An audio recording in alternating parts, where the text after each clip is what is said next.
The sky above the planet was green and heavy. Thick clouds moved slowly, like they were alive. The air smelled sharp and bitter. For most beings in the galaxy, breathing this air without protection meant death in seconds. A small alien girl ran through broken metal and burning rocks. Her silver skin was covered in dust. A clear mask was tight around her face, glowing blue as it cleaned the air she breathed. Her heart was beating fast. Her name was Era. Behind her, smoke rose from a crashed human ship. She had never seen him human before, only heard stories. Dangerous stories. Suddenly, she stopped. Someone was lying near the ship, a tall figure. 2 arms, 2 legs, no tail, no scales. A human. Era froze. Her people feared humans. They were said to be wild, strong, and impossible to control. But this one looked still. Maybe dead. She stepped closer, her boots crunching on metal pieces. The human's chest moved slowly. He was alive. Then Era saw something that made her blood run cold. The human was not wearing a mask. No. No, no, no, she whispered inside her helmet. She rushed forward. Put on a mask. She shouted through her translator. The air will kill you. The human opened his eyes. His name was Daniel. Reese. He looked up at the strange sky, then at the small alien girl standing over him. His head hurt, but he was alive. Very alive. Daniel slowly sat up. Era's eyes grew wide. Don't move, she cried. You cannot breathe here. Daniel blinked. He felt the air fill his lungs. It burned a little, sharp, strong, but it was still oxygen. He took a deep breath. Era screamed, You're dying. She said, Stop breathing. But Daniel didn't fall. He didn't cough blood. He didn't collapse. He smiled. This air is heavy, Daniel said calmly, but I can breathe. Era stepped back in shock. Her hands shook. She scanned him with a small device. The screen flashed red. Warning. Oxygen levels a fate low. She looked at the screen, then at Daniel, then back at the screen. That's impossible, she whispered. Daniel stood up fully now. He was tall, much taller than her. His clothes were torn, his face dirty, but his eyes were clear. You're really breathing it, Era said slowly. Without protection. Yes, Daniel said. I am human. Era's legs felt weak. She almost fell. You are breathing poison, she said. This air destroyed my people's old world. Daniel looked around. For us, he said.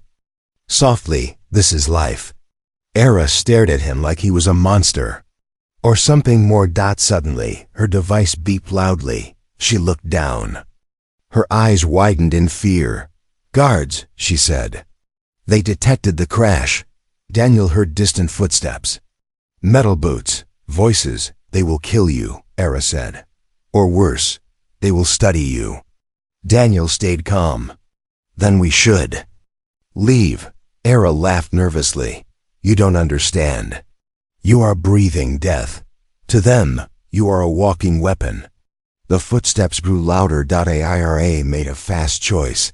Follow me, she said. She turned and ran. Daniel followed her without hesitation. He ran through the toxic air easily, while Era struggled, her mask flashing warnings. They reached a broken tunnel entrance. Era stopped, gasping. Her mask cracked. Daniel saw fear in her eyes. Without thinking, he pulled her close and held her. In the tunnel where the air was thinner. Stay calm, he said. Breathe slow. Era looked up at him. You should be dead, she whispered. But instead, you saved me. Outside, the guards' voices echoed. Daniel looked toward the sound, then back at her. I think, he said, this world just learned something new about humans. Era swallowed. And I think, she said quietly, you just changed our future. The guards' shadows moved closer to the tunnel, and the human who breathed poison like air prepared to face them. The tunnel was dark and cold. Small lights on the walls blinked slowly, like tired eyes. Era leaned against the metal wall, breathing hard. Her mask made soft warning sounds, thin cracks spreading across its surface. Daniel stood beside her, calm and steady, outside the tunnel. Alien guards shouted orders. Their boots hit the ground in perfect rhythm. They were close. Ara looked up at Daniel again. Even now, he was breathing the open air. "No mask, no fear. You don't understand what you are," she said quietly. Daniel lowered his voice. "Then tell me." Era closed her eyes for a moment. Memories filled her mind, old lessons, ancient warnings, and stories told to every child. "This planet was not always like this," she began. "Long ago, our world was clean. Soft air, gentle sky." She pointed to the green clouds above the tunnel opening. Then the oxygen levels rose, slowly at first. Then faster. Our bodies could not handle it. Our lungs burned. Our blood failed. Daniel listened carefully. "Billions died," Era continued. "The survivors built masks, cities, under shields. Oxygen became death." Daniel looked at his hands. "For humans," he said, "oxygen is home." Era gave a weak smile. "That is why you terrify us." The guards' voices grew louder. Era activated a small panel on the wall. A hidden door slid open, revealing a narrow path leading down. "This leads to the lower city," she said. "They won't expect us to go there." They moved quickly. As they walked, Daniel noticed alien machines lining the wall's air filters, warning lights, emergency masks. "This whole world is built to fight the air," he said. "Yes," Era replied. "We live in fear of what you breathe." They reached a large chamber. Below them was the alien city, tall towers covered in glowing shields. Tubes moved clean air into every home. Suddenly, alarms rang. Red lights flashed across the city. Era froze. "They found us." Floating drones appeared in the air. Their scanners locked onto Daniel. Unknown life form detected. Era grabbed Daniel's arm. "They will capture you." Daniel stepped forward instead. "Wait," he said. The drones scanned deeper. Their systems struggled. Numbers spiked. Systems failed. One drone sparked and fell.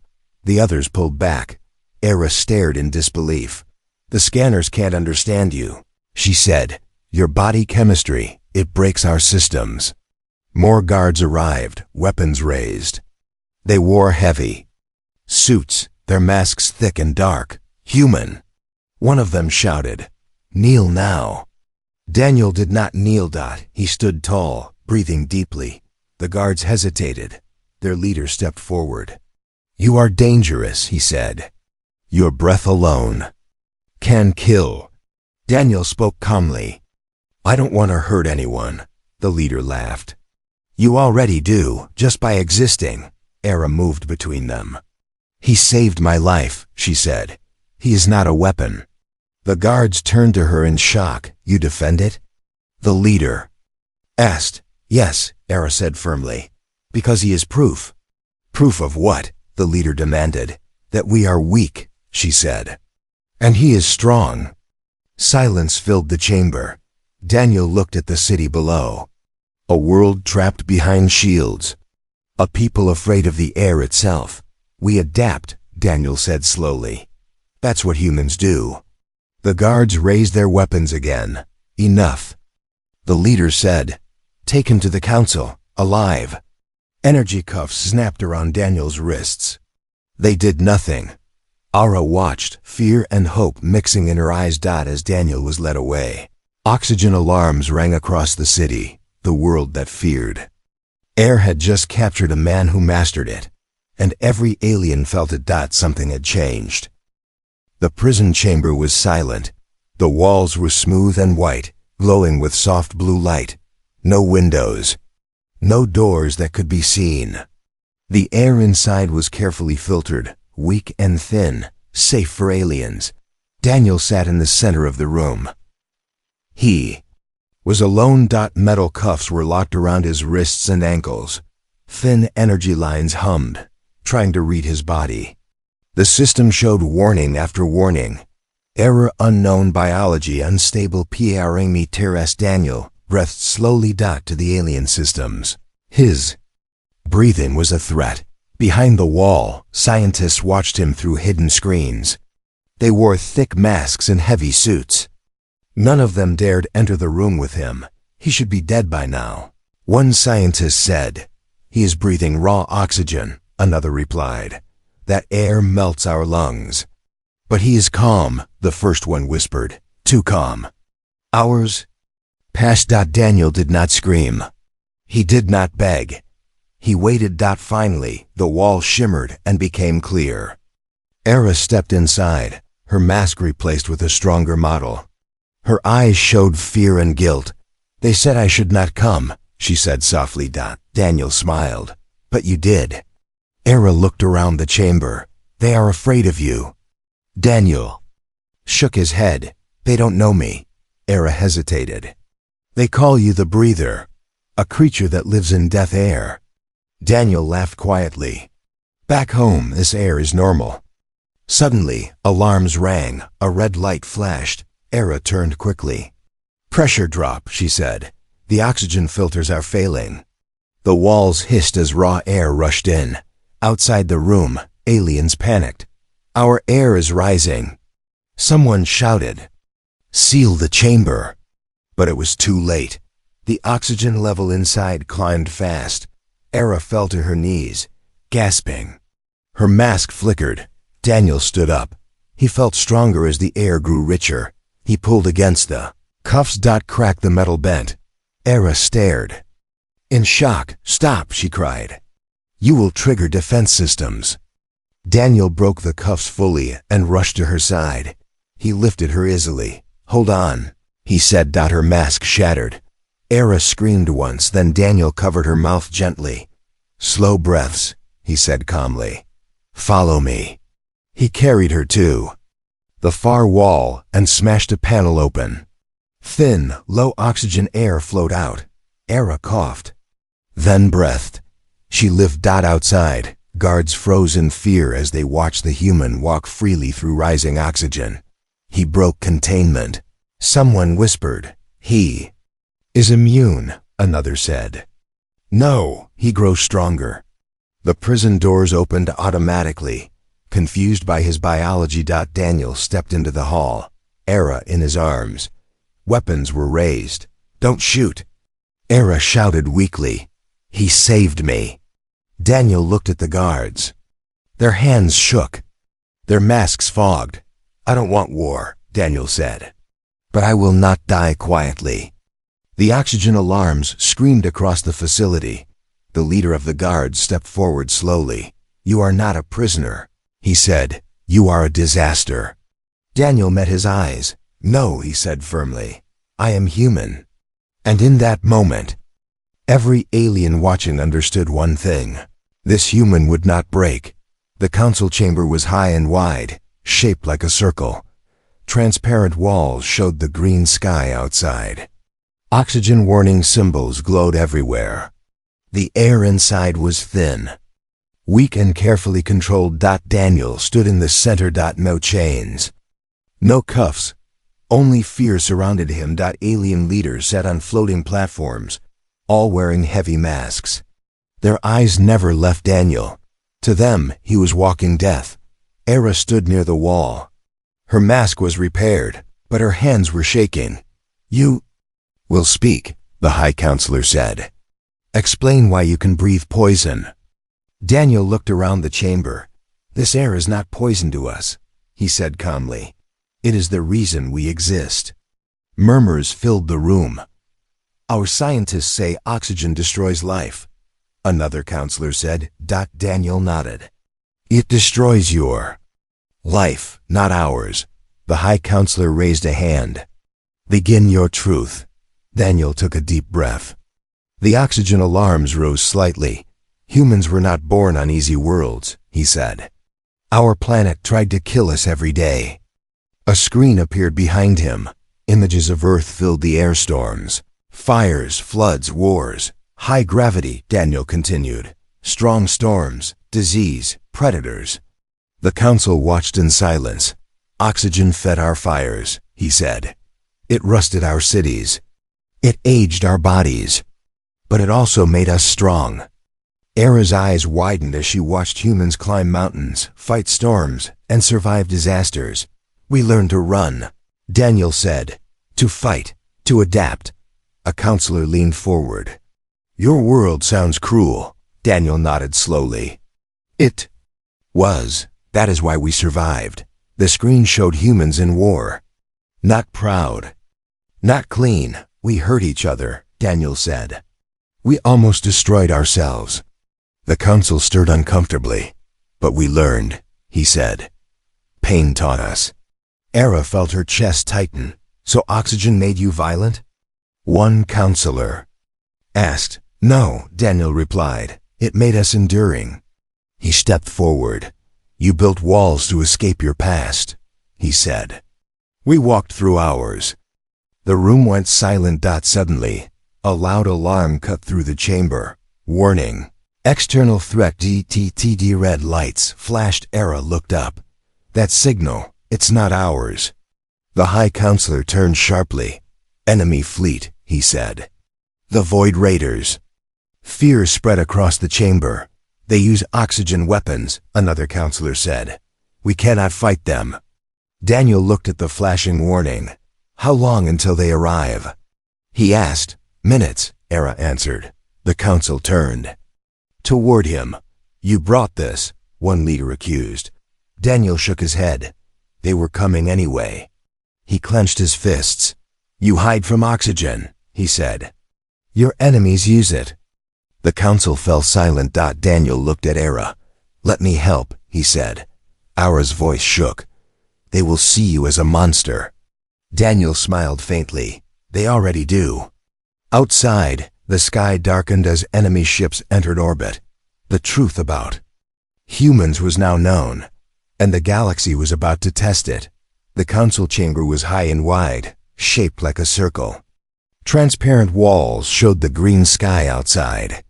Oxygen warning symbols glowed everywhere. The air inside was thin, weak, and carefully controlled. Daniel stood in the center. No chains.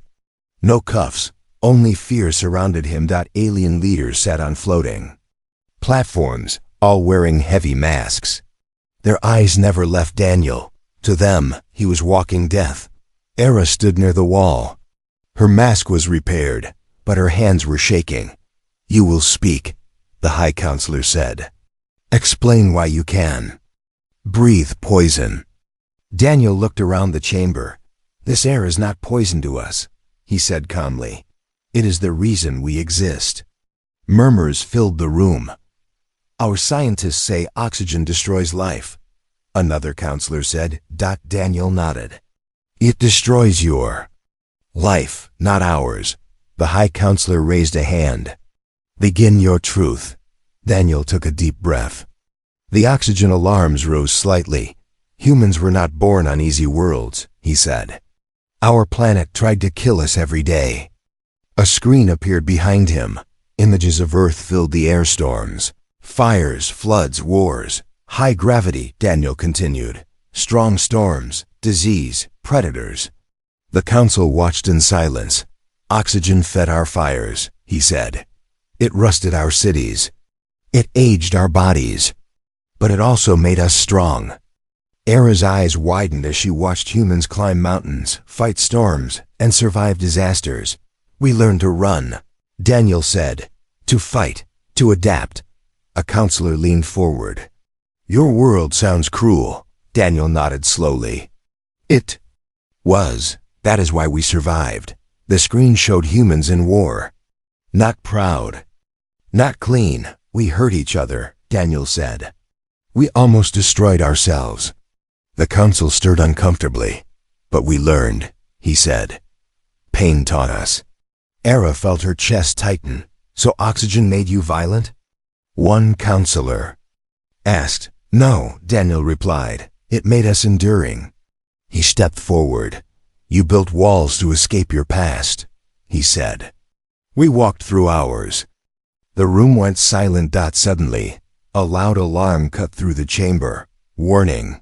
External threat. DTTD. Red lights flashed. Era looked up.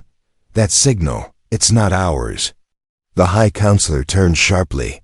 Enemy fleet, he said. The Void Raiders. Fear spread across the chamber. They use oxygen weapons, another counselor said. We cannot fight them. Daniel looked at the flashing warning. How long until they arrive? He asked. Minutes, Era answered. The council turned toward him. You brought this, one leader accused. Daniel shook his head. They were coming anyway. He clenched his fists. You hide from oxygen, he said. Your enemies use it. The council fell silent. Daniel looked at Era. Let me help, he said. Era's voice shook. They will see you as a monster. Daniel smiled faintly. They already do.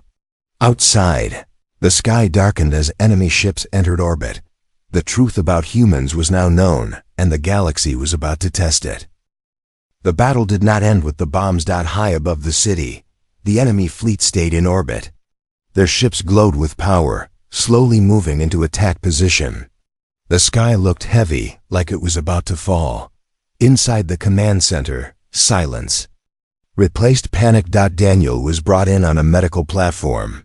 His skin was burned, his breathing was rough. Even for a human, the oxygen levels outside had been extreme. Era stood beside him, her mask off now. She had chosen thin oxygen training after watching him fight. You saved millions, she said. Softly. Daniel opened his eyes. I just did what I could. A medical officer looked at the readings and shook his head. His body is failing, too much oxygen, too much stress.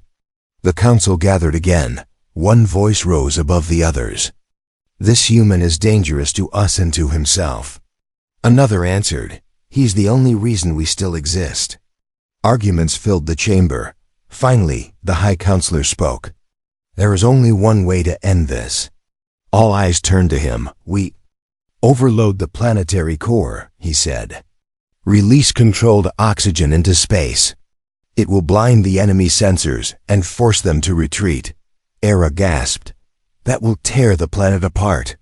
Not completely, the counselor replied. But the core must be stabilized manually. Everyone knew what that meant. No alien could survive that. Oxygen pressure. All eyes slowly turned to Daniel. Era stepped forward. No, he has done enough. Daniel pushed himself up, ignoring the pain. How long will it take? He asked. The counselor hesitated. Several minutes, inside raw oxygen. No shields. Daniel nodded once. I'll do it. Era grabbed his arm. You could die. Daniel met her eyes. Humans always know that. The room went quiet. As Daniel prepared to leave, Era removed her mask fully. I will go with you, she said. Daniel shook his head. You won't survive. Maybe not, she said. But I won't hide anymore. They reached the core chamber. The air inside glowed white with oxygen pressure. Alarms screamed. Daniel stepped in first. Pain hit him like fire. His vision blurred. Every breath felt heavy. He moved forward anyway. Era stayed at the door, helping. From outside, guiding him through controls. Almost there, she said, voice shaking. Enemy ships began to retreat as sensors failed. Daniel reached the final lever. His hands trembled. For a moment, he thought of Earth. Blue skies. Simple air. He pulled the lever. The core stabilized. The oxygen blast shot into space. The enemy fleet vanished. Daniel collapsed. Era screamed his name inside the chamber. The human lay still, and the entire planet held its breath. The alarms stopped. For the first time in many years, the city was quiet. No warning lights, no emergency sirens. Only a soft hum from the shields as they powered down. Inside the core chamber, Daniel lay on the floor, unmoving. Era ran to him. Please, she whispered. She pressed her ear to his chest. A heartbeat, weak, but alive. She laughed and cried at the same time. Medical teams rushed in. staying at a distance, afraid of the air around him. Slowly, carefully, they pulled Daniel out of the chamber and into a safe zone. Days passed. Daniel slept. The council watched over the city and the sky. The enemy fleet was gone. The planet still lived. When Daniel finally opened his eyes, he saw something strange. Era stood beside him. No mask. Thin oxygen filled the room. Not enough to kill. Just enough to test. You're awake, she said, smiling nervously. Daniel sat up slowly. You're breathing it. Era nodded. Training. Small steps. Outside the window, he saw more aliens, some with masks, some without, all of them watching the sky, not in fear, but in wonder. The council made a choice, Ira said. Because of you. She showed him the city, new buildings without full shields. Learning zones. Oxygen research labs. They want to adapt, she said. Like humans. Daniel smiled weakly. That's how it starts. Later, Daniel stood before the council one last time. The High Counselor removed his mask halfway. Just for a moment. We lived hiding from the air, he said. You showed us that fear kept us weak, Daniel answered calmly. Oxygen didn't make us strong. Facing it did. The council bowed. Not to a monster, not to a god, but to a human. As Daniel prepared to leave the planet, Era walked with him to the landing site. Will you return? She asked. Daniel looked at the green sky. Yes, he said. When you can breathe it freely. Era took a deep breath. No mask. It hurt. But she smiled. You taught us how, she said. Daniel's ship lifted into the sky. Below, an alien world took its first true breath, and the galaxy would never forget the day humans proved one simple truth. What kills others can become our strength.